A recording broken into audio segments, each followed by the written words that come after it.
Hello and welcome to this week's edition of WCS Sports Connection. I'm your co-host, Jeremy Qualls, and with me as always, my co-host, Tate Mathews. Tate, it's hard to believe we are halfway through the season. Week 5 is completed in the books.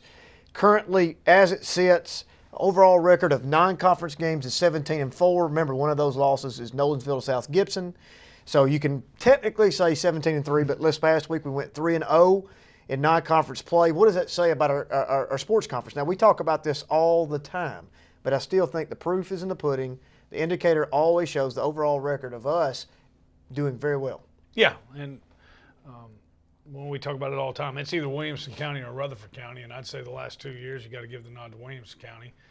We've got the two defending state champions in 5A, 6A. We've got the longest win streak in the state in independence, so I'd say give the nod to us, and that's always fun to see too. I mean, and also you got to remember, it's hard for these guys. There would be more of this. It's hard for these guys to find games. You know, not everybody takes the phone call when Donnie Webb or Scott Blade when he calls out a conference to play. Not everybody takes that phone call. Well, currently we have text message. We have 4 teams in the top 10 according to the media, who continues to keep Independence at number 4. That's fine. I understand that they're looking at who's ahead of them. Well, you've got Oakland obviously sitting at 5-0, and probably in Brentwood Academy, and I cannot. NBA maybe. Yes, actually, with one loss. That's correct. But it sheds light on what you said. You know, you sit there with the longest win streak. You still haven't lost. You're defending state champions, and you're still sitting there at number 4. But Franklin's also in the top 10. Centennial's also there. In the small schools division, you have Fairview sitting at 5-0. In some, in the Tennessean, however, I know Chris Hughes will be watching this. They were not in the top 10 in the USA Today's Max Preps Tennessean list. But you gave him a win. They were by. They're 4-0. They're 4-0. Excuse me. But I went ahead and made a pick, Creed. They're going to be 5-0 after this week, and that's a sentimental pick because we're going to talk about that in a minute because they are playing Hickman County. Yes. So we'll talk about that in a moment. All right, let's get through last week's roundup here. Brentwood moves to 2-3, 1-1 in region play. They beat Dixon, who moved to 1-4. 1-1, they won 45-26. What do we know about that game? Well, a much-needed win, right? I mean, more than anybody, they needed that win. It was a win that they thought they could get, and we talked about it. It was a little bit of a dangerous game. Brentwood's kind of, trying to find their identity right now. Lost a game to Rossview. They didn't expect to lose, and so this was a game that they felt like they could win, should win, but they had a very dangerous quarterback and offense in Dixon County, and they did it running the ball, which is something, that some games it shows up, some games it doesn't. It definitely showed up this game.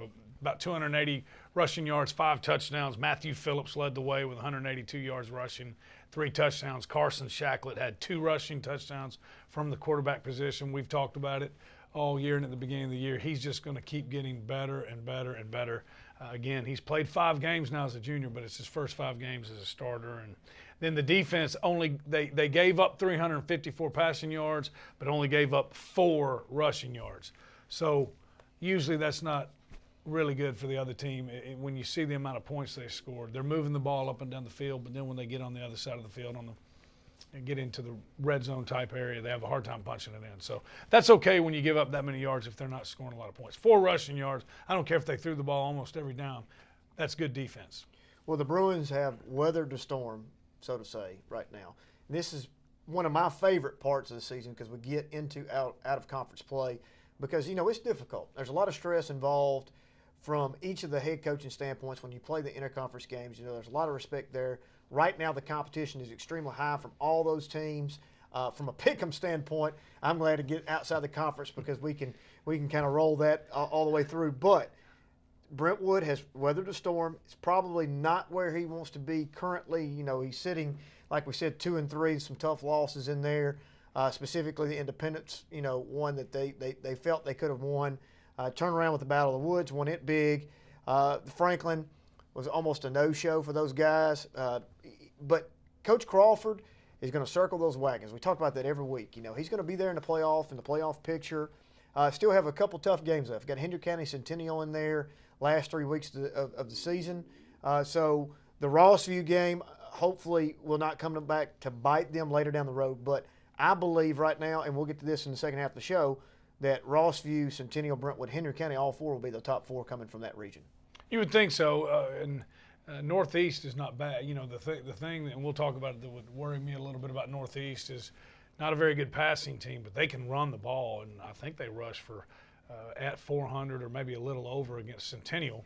Centennial's been a very good defense this year. So, yes, I agree with you, but don't count Northeast out. That's a team that if you don't show up to play, they'll beat you. Well, they have Clarksville, Northeast, and West Creek remaining before they hit that stretch of Centennial and Henry County. Right. So they need to win these three games. These three games are huge. They're crucial. If you get into those last two games with all three of those wins, then the other two pretty much come from seeding. I would think something really crazy would have to happen for them to fall to West Creek or Clarksville. So the Clarksville Northeast game is very important. Centennial 4-1, 2-0 after beating Northeast this past week. Northeast is 2-3, 0-2 in the region. They won 21-3. Can't say enough about Coach Christ and the job he's done. Unbelievable job, and the thing we talked about it on game day on Friday night. The thing that is so neat about it is he keeps doing it with different guys. Guys are going down. Zion Lee, he steps up and becomes a very big performer for him for the tailback spot. He was dinged up, didn't play last week. What happens? Jariel Wilson comes in, 14 rushes for 180-something yards, 3 touchdowns. That's really, really neat to see. They've got that run game going. When Zion gets back and then with Jariel, they're going to have a very good rushing attack. Trey Stewart keeps getting better at the quarterback position. And, you know, when you look at the wide receiver, they've got, Tavion Fleming, Austin Waddell, still got Devious Crispin out there. I guess they could put Centurion in there if they wanted to. The offense keeps getting better and better. And then you look at the defense. Defense is playing very well right now. The thing that I thought was very impressive was took away the passing game. You got to take away one or the other. Northeast had 9 passing yards, only attempted it 10 times, and Centurion DeRoe intercepted one of those. So the defense is playing really well. Offense keeps getting better. Man, they have really proved us wrong. They're sitting there at 4-1, and they got a chance now to really run this thing all the way down to the end. Henry County, and anytime you get Centennial and Brentwood together, they got a chance to finish the regular season 9-1. I mean, you know, that's unbelievable. Well, Wilson and Johnson both combined for 272 yards. Clay Carter, that's a name that we keep continuously bringing up on the show. 8 solo tackles by himself. I mean, you can't say enough about the defense, the offense. It's not necessarily a flashy offense. It's one of those things they just get the job done. And, you know, you look at their overall scoring, they've only outscored their opponents 147-100, but they keep tallying those wins. And all they have to do is take care of business here in the next 2-3 games, get into that stretch with Brentwood and Henry County for that seeding match that we talked about, possibly winning the region crown. Man, I mean, the job that the Centennial Cougars right now sitting at 4-1, nobody could have guessed it. No, and we've talked about it, so there's no reason to go over it again, but with all the players, throw out being a first-year head coach, first-year staff, with all the players they lost last year, doing a great job. And you mentioned it, and I hope we keep doing it.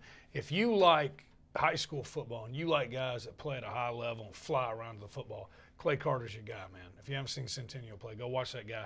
He is always around the ball, and when he's getting there, he doesn't have real good intentions for the guy, the other colored jersey. He's fun to watch. Only loss coming to those guys, Independence, That's right. But Franklin, first week of this, first week of the football season, they beat Franklin, and kind of woke them up, if you will. Right. And Franklin right now poised to go the distance on region play. Centennial looking to be right there too as well, setting up those 2 big matchups at the end of the year. It's going to be fun to see how that finishes out. Page 2-2, 2-0 in region play, beats Lawrence County, who moved to 1-4. Beat them 20-7. Yeah, and another much-needed win for the Page Patriots. Good win for them. They went down there. Defense played very well. Lawrence County is a team that they're always going to be well coached, and they got a plan. And Coach Marston does a good job down there. So holding them to 165 total yards of offense, that's an outstanding effort by the defense. I think they're getting a little bit healed up. Page was, as usual, that they were a little bit dinged up. It seems like that's been the story the past couple years, the first part of the season. But great job by them. Jacob Van Landingham, a guy that we know has all kind of talent, just has to get more comfortable playing the quarterback position. First year starting, 3 total touchdowns. Bubba Johnson, running back, 124 rushing yards. So it was a good win, a much-needed win, and it was a chance to get better, which they did, and give them a little confidence going into this BGA game. Well, the Patriots coming down, they've still got Marshall County on the schedule. Marshall County sitting They're pretty good. They're pretty good. 5-0, sitting on that top of that small schools, if you will, list. Lots of games to be played. Giles County, another team in there that they're going to have to play. But I feel comfortable right now stating that they're going to remain in those top slots to get into playoffs right now as Page continues to do what they're doing. Oh, I think so, without a doubt. As long as they don't just get a rash of injuries, but I don't think they will.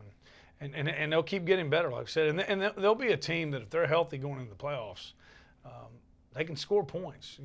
As this offense keeps getting better and growing together as a unit, they can score points. They got some. Andrew Meckler he had another nice game. They've got some receivers that can get down the field, make plays. So yes, I think Page will keep getting better. They just have such a, we talk a lot about these schedules. If you look at theirs for a 4A team, I don't know if anybody's got a tougher schedule than them. So they got to make it through this murderer's row, I guess. But by the time they get to the playoffs, if they're healthy, they could make some noise. All right, Old Sparty versus Indy, WCS game day, border battle, broke the record for amount of attendance. They broke the record, the regular season. If you throw the Nolensville Prep Ticks game out because it's the first ever home game. Okay, so that's a little bit of an outlier there. Sold 1,086 tickets. Battle of the Woods, 677. This group sold 782 tickets on Prep Ticks alone. Upwards to $30,000 gate. We were there. What an environment that was. It was very fun. And let me tell you, I've been going to, and I know you have too, but I've been going to high school football games here since 1990. And you look back, a lot of people don't remember this. When Rector was at Ravenwood, they'd play Brentwood Academy every year. And that was a couple of them were the state championship game years. That was I'm not going to say it was the biggest crowd I've ever seen at a high school game, but it was as big. I mean, they were all the way around the track.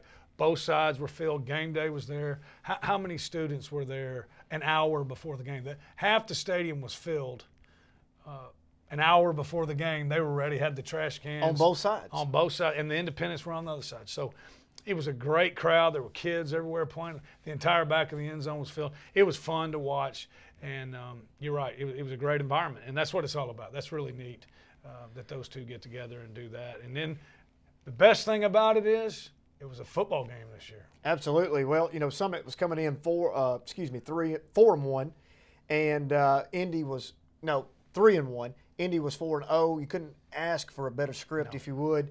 A lot of people in all the media projected this game to be a blowout. Independence is going to win going away. 3 minutes to play. The score's 21-14 after Ty Carter catches a 50-yard touchdown just to bring it within a field goal. Coach Coleman elects to go for an onside kick, hoping to try to get something, make some magic happen there. Of course, Independence gets it, scores immediately, gets the ball back after a loss of downs, scores again. 14 points just like that to finish out 35-14. The score is not an indication of how the actual football game went. If there's one thing you could take away, I know that Coach Blade, I heard him say this, they knew Summit was there. In times past, maybe not so much, but this year, Summit's for real. Summit is there. They're a good team. They're a good football team. The last thing they need to happen currently, right now, is to let this loss bother them. They need to, just pick it up, keep on going with it. They have a good week this week. They have a bye, but they can take, this week, get themselves healthy. I know they're banged up a little bit, not necessarily injuries, but that was a hard-hitting football game. Oh, man. And Ty Carter going both ways, get him back to 100%, have a pretty restful week, if you will, get themselves ready to make this run to get themselves in the playoffs. Yeah, they were in it, and I thought there were a lot of great things that came out of it on both sides. But you mentioned it was 21-14 with 3 minutes left in the game. And then it ends up being 35-14. That's not indicative of the way the game went. But here's the great thing about it. They had a chance to win this game, all right? But the other thing, the game started off 14-0 Independence. Would have been that's how you know this team's grown up. This is a different team. They were down 14-0 to Independence. They could have easily folded their 10. Here we go again. They didn't. They battled back. They get to halftime, down by 7, I think. 14-7. 14-7. Here's the interesting part. The 2 touchdowns scored, were on passes. Pass plays. That's what I was going to say. Coach Coleman. Coach Coleman. Now we know what he was doing. Zakreski, my man Michael Zakreski, 50-yard touchdown pass, 30-yard touchdown pass to Ty and Fisher. I told you they had a passing game. They haven't had to use it yet. He was waiting for the perfect time. But no, think about that. He's sitting there, I would think, Coach Coleman, and, when you have a rushing attack like they have between Fisher and Palmer and Ty, you don't want to turn the ball over. You're playing great defense. You're running the ball. Those guys are getting loose and making big plays, and you're winning ball games. You don't want to turn the ball over. It's hard to call those things sometimes. Well, here's the deal. They're not going to see another defense. We saw that defense shut down Casey Perkins and Smyrna, okay? And he did those 2 touchdown passes against the best defense they're going to see all year in Independence, who I think is one of the best defenses around. And Ty goes for 138 yards rushing, that 50-yard receiving. So you can do it, and that's the great thing about it. Now he's more comfortable taking a chance. We keep hitting him with the run, and now he knows a little bit more comfortable calling that. And you got to get comfortable as a play caller with that too. So a lot of positives that came out of it. On the Independence side, Brandon Hines, remember it's his first year to start. He's had some really high moments and had some inconsistent moments. Summit, as we've seen, good defense, hard hitting, 265 yards passing, 3 touchdowns. Landon Guidry again, a big game. So it was a great high school football game. Well, speaking of passing, let's look at the other side of the ball with Independence and their passing game of the big 3. Landon Guidry, 8 catches, 107 yards. T.J. Sheffield, 3 catches for 82 yards. Kendrell Scurry, 3 catches for 19, which brings us to the WCTV Play of the Week, where Brandon Hines fumbles the snap and throws to Kendrell Scurry. They can make a first here. Ball's on the ground. As Hines picks it up, he flings it to number 23, breaks a tackle, and he's in the end zone. Kendrell Scurry, some poor tackling over there on that right side. The play looked shot from the beginning as Hines came out of there, dropped the football on the ground.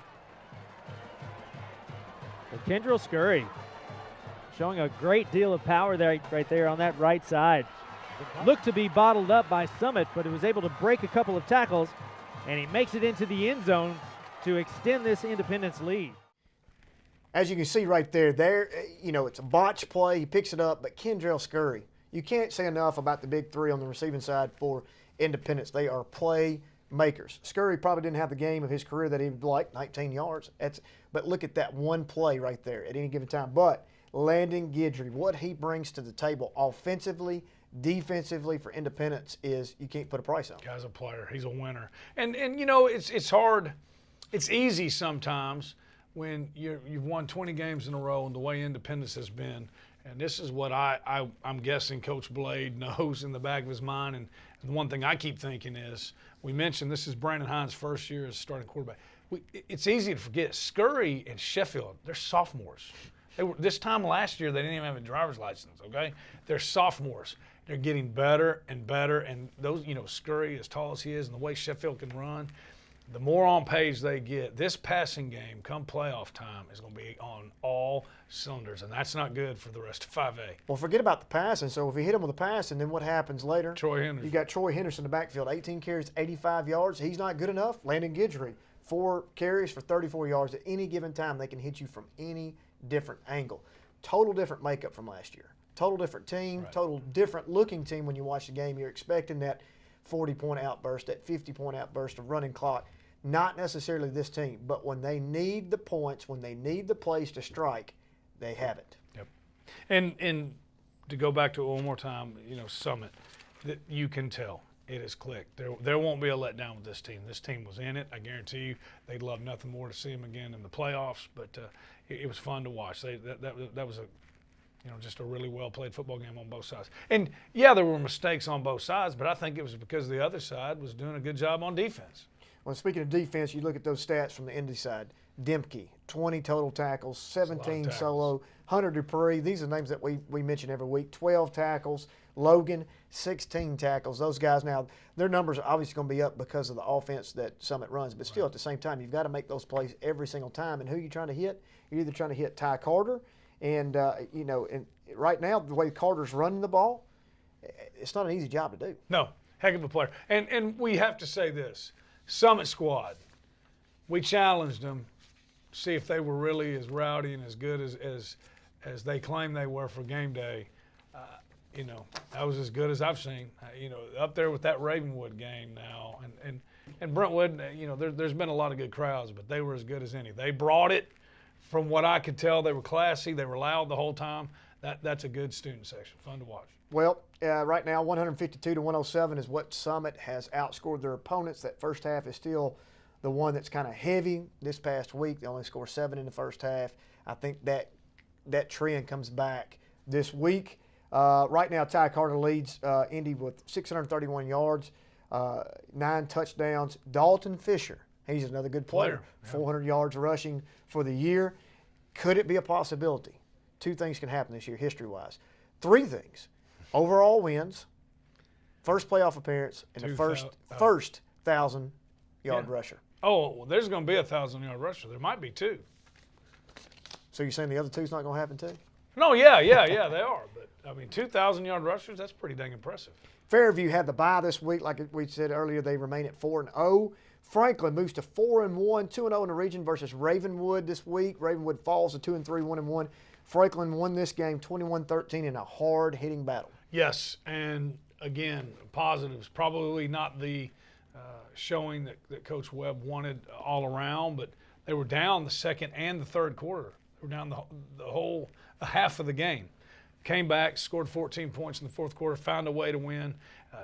Ravenwood took away the passing game. That's all there is to it. They only attempted 11 passes, 6 of them for completions. They took away, you know, which is smart. I mean, if you watch film, you got to know you better honor that play action pass to Alec Gaka. They took that away, but found a way to win. Played great defense. Mitch Rossi, a good, you know, hard hat night with 100 yards rushing. And here's the crazy thing: you want to talk about good defense. Now we know Ravenwood can move the ball. They held them to only 119 yards of total offense. One of those was a rushing yard. Now I know they throw it a lot, but that's pretty dang good. Well, let's talk about Richie Westman, Ravenwood Raptors, 2-3. Let's not sleep on the job that he's done. He's fallen into a difficult situation of losing a ton of players in this murder's row schedule that was, you know, that Ravenwood has to play. 2-3 is no indication of what this team will be in the playoffs, and I would hate to have to match up with this team coming down the stretch during playoff time. Well, let's look at who they've lost to, okay? You know, and we're only halfway through the season. We got 5 more games left, and we'll see what happens. But Cookeville was undefeated in running up points and rushing yards on people big time. Siegel beat them Friday night, all right? Maybe Siegel's better than we thought they are. They play a great schedule. They've lost to Franklin, okay? Well, we know they're going to. I mean, they beat Siegel, and who's a very good team who beat Cookeville. Mount Juliet. Some people at the beginning of the year had them in the top 10 in 6A. So those are 2 really good wins. And then you look at the losses. That's a tough 5-game schedule. So 2-3 record, that might not be that bad right now. Obviously, Franklin sitting in the top 10. They lose to Brentwood in a battle of woods, regardless of what you can throw everything, the records out the door on that game. And that was a weird night. It was 10-10 at halftime. You go home and have to come back play the next day. Who knows what would have won? And then they lose to Centennial. So their 3 losses have come from interconference play versus out of conference. So we'll see how that goes. Nolensville gets a big win. Obviously playing a JV schedule, beat Page 26-8. That moves them to 3-1. Their only loss coming to South Gibson in that varsity game. Right now, not a whole lot to talk about, obviously, on the JV side, but Wharton, all those guys that he has, I mean, I don't see them losing another game. They do play Brentwood Academy coming up. They play Overton this coming up week. Be interesting to see how they finish on that JV schedule. You want my prediction, or you want to wait till then? Go ahead. No, they're doing a great job. They're getting coached up. It's awesome. I've seen them play, and I've also seen BA's JV play. That's going to be a tough one. But you never know. The visor, he might bring out his bag of tricks. Well, that's not this week, so you can sit on that one for a little bit. All right, so let's talk about the upcoming games. Before we get into upcoming games pick-ems, let's look real quick. Midway surprises. Up until this point, region play, Region 3, 6A. Ravenwood 1-1, Franklin 2-0, Antioch 0-2. Overton 1-1. Lebanon I've got them at 0-0. I'm not sure that's correct. McGavick 1-1. Mount Juliet 1-1. Wilson Central 2-0, 5-0 overall. Right now, top 3 teams, obviously Wilson Central, Franklin, Ravenwood, and Overton. Well, and what's going to be fun is I believe Franklin's off this week. They've got Antioch next week, which is a game they should win. There's a good chance they're going to be playing an undefeated Wilson Central team. And we remember what happened last year in the regular season and then in the playoffs. Wilson Central knocking them off and then going on their run. But that has the chance to be a big game in a couple weeks. Region 7, 5A, Brentwood sitting at 1-1, 2-3 overall. Clarksville's 1-1. Dixon 0-2. Henry County 2-0. Clarksville Northeast 0-2, Rossview 2-0, West Creek 0-2, Centennial 2-0. Right now, Centennial, Henry County, Rossview, and Clarksville/Brentwood right there for those top 4 slots. You sit there and you look at it, and you got to think Centennial's got a chance to win this thing, man. I don't know how good Gallatin is, but I know Henry County gave up 50 points to him, and we know Centennial can put some points on the board. All right, Region 5, 5A, Columbia 0-2, Franklin County 1-1, Indy 2-0. Lincoln County 0-2, Shelbyville 1-1, Summit 1-1, Laverne 1-2. Stewart's Creek is 3-0 right now in region play. Of course, they haven't played anybody yet. As far as that, big games. Till somebody beats Stewart's Creek. Yep. Laverne for Summit. Those No are doubt. 2 of the biggest games in their history. They win those 2 games, automatic. They're going to get in, and it's going to be great. But those are 2 big games. Smyrna rushed for almost 500 yards against Stewart's Creek, gave up 65 points. Independence, obviously, until somebody beats them, they're going to win it. Summit has a very, very strong chance of finishing this thing off. Number 2 in the region, and number 1's Independence. Number 2 region. That's big. And a home field playoff game. That'd be awesome. Imagine what that would be like. All right, we've got Page real quick. Page 2-0, Giles 1-1, Lawrence County 0-2, Marshall 2-0, Spring Hill 1-1, Tullahoma 0-2 right there. Page is sitting comfortably. They need to finish out the season. Fairview's 1-0. Camden Central's 2-0. That's going to be a big game between those guys. Cheatham County's 2-0 as well to finish out those in Region 6-3A. They need to handle business right there with those, with Camden in particular. Now, Pick'ems real quick. We've got 1 minute. Brentwood Northeast. Who do you have? Brentwood. Oh, yeah, no doubt. Brentwood. Centennial West Creek. Centennial, running clock. Running clock. You beat me to it. Hickman County, Fairview. Man, I'm not picking them against Coach Hughes again the rest of the year. The Yellow Jackets. Well, the Mighty Bulldogs are going down to Hickman County on the banks of Hickman Haley County Creek. don't even play football. And they're going to come back with a victory. Page, BGA. Is this a tough one? It's a tough one. Oh, come on. Pat's all the way rolling. He's going to pick BGA. I'm going to go Creek. BGA. He's We gonna got to pick change this up. Nolansville, Overton, JV. The visor rolls again. The visor. It's 14-10. I'm 18-6 right now, and that will not improve on his behalf. You have to wait and see till next week. Thank you for joining us for Sports Connection. We'll see you next time.